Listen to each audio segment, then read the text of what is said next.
Assalamualaikum warahmatullahi wabarakatuh. Alhamdulillahirabbil alamin. Segala puji hanya milik Allah Subhanahu wa taala, Tuhan semesta alam. Dialah yang Maha Pengampun, Maha Penyayang, dan senantiasa membuka pintu tobat bagi hamba-hambanya.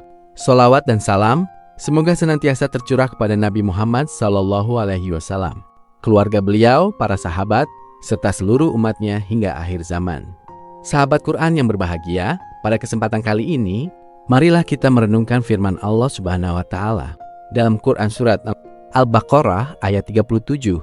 Kemudian Adam menerima beberapa kalimat dari Tuhannya, lalu dia pun menerima tobatnya.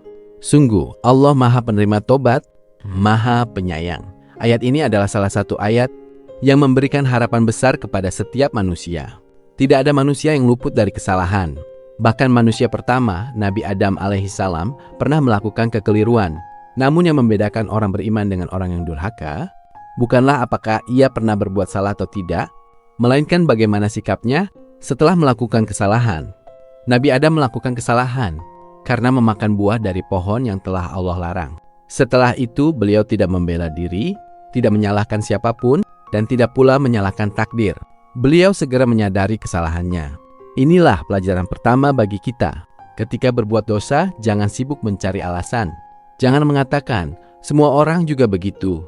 Jangan berkata, keadaan yang memaksa. Seorang mukmin justru berani mengakui kesalahannya di hadapan Allah. Kemudian Allah mengajarkan kepada Nabi Adam beberapa kalimat sebagai doa untuk memohon ampun.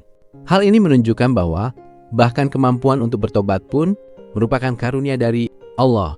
Seandainya Allah tidak membimbing kita menuju jalan tobat, mungkin kita akan terus tenggelam dalam dosa. Oleh karena itu, ketika hati kita tergerak untuk beristighfar, untuk sholat, untuk menangis karena dosa, sesungguhnya itu adalah tanda kasih sayang Allah kepada kita. Jangan sia-siakan hidayah tersebut. Tobat memiliki syarat-syarat yang harus dipenuhi. Yang pertama adalah meninggalkan dosa tersebut. Yang kedua adalah menyesali perbuatan yang telah dilakukan. Yang ketiga adalah bertekad untuk tidak mengulanginya lagi. Jika dosa itu berkaitan dengan hak manusia, maka harus diselesaikan dengan meminta maaf atau mengembalikan hak yang telah diambil. Allah tidak melihat seberapa besar dosa kita, tetapi Allah melihat kesungguhan hati kita ketika kembali kepadanya. Betapa banyak orang yang dahulu hidup dalam kemaksiatan, kemudian bertobat dengan sungguh-sungguh, hingga akhirnya menjadi hamba yang soleh. Sebaliknya, ada orang yang merasa dirinya paling suci, sehingga enggan mengakui kesalahan. Kesombongan seperti inilah yang dahulu menghancurkan iblis. Iblis tidak mau mengakui dosanya. Ia justru menyalahkan keadaan dan membangkang kepada Allah. Sedangkan Nabi Adam mengakui kesalahannya, memohon ampun, dan Allah menerima tobatnya. Inilah perbedaan antara orang yang dicintai Allah dan orang yang dijauhkan dari rahmatnya.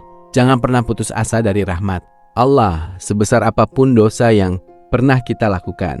Pintu tobat masih terbuka selama nyawa belum sampai di tenggorokan dan matahari belum terbit dari sebelah barat. Setan selalu membisikkan, dosamu terlalu banyak, Allah tidak akan mengampunimu. Namun bisikan itu adalah tipu daya.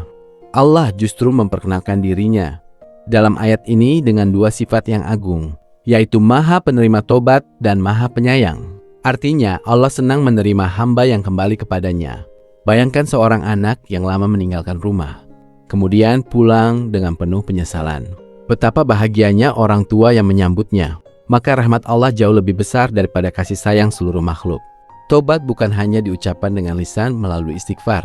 Tobat harus dibuktikan dengan perubahan hidup.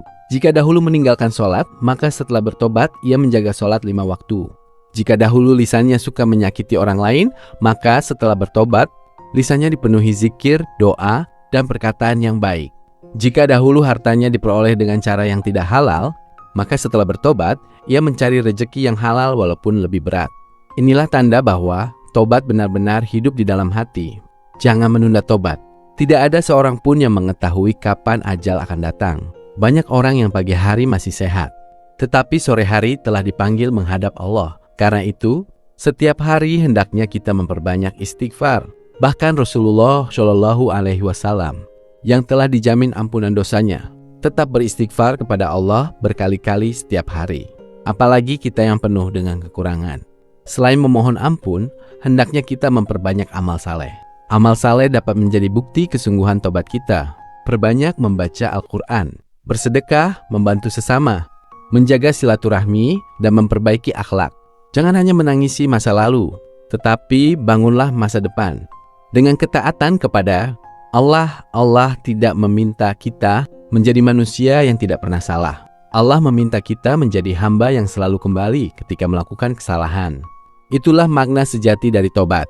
Semoga kita semua termasuk hamba-hamba yang senantiasa diberi hidayah untuk mengakui kesalahan, memohon ampun dengan penuh keikhlasan, memperbaiki diri, dan istiqomah dalam ketaatan hingga akhir hayat. Mari kita tutup kajian ini dengan memperbanyak istighfar. Ya Allah, ampunilah dosa-dosa kami, dosa kedua orang tua kami, keluarga kami, dan seluruh kaum muslimin. Terimalah tobat kami, sebagaimana Engkau telah menerima tobat Nabi Adam alaihissalam.